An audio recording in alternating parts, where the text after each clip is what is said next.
ఢిల్లీలో Benz car బీభత్సం సృష్టించింది. షాపులోకి దూసుకొచ్చింది. కచోరీ షాపులోకి ఉన్నట్టుండి ఒక్కసారిగా దూసుకొచ్చింది. ఇక 6గురికి తీవ్ర గాయాలయ్యాయి. డ్రైవర్ నిర్లక్ష్యం వల్లనే ప్రమాదం జరిగింది. కేసు నమోదు చేసుకున్న పోలీసులు కారు నడిపించిన డ్రైవర్ను అదుపులోకి తీసుకున్నారు.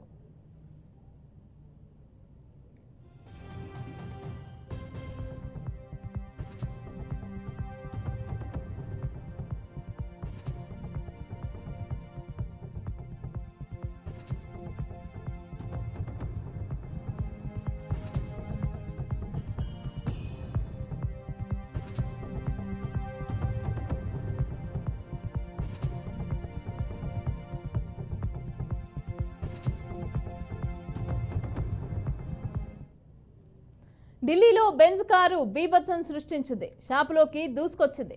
కచోరీ షాపులోకి ఉన్నట్టుండిగా ఒక్కసారిగా దూసుకొచ్చింది. ఇక 6గురికి తీవ్ర గాయాలయ్యాయి. డ్రైవర్ నిర్లక్ష్యం వల్లనే ప్రమాదం జరిగింది. కేసు నమోదు చేసుకున్న పోలీసులు కారు నడిపించిన డ్రైవర్ను అదుపులోకి తీసుకున్నారు.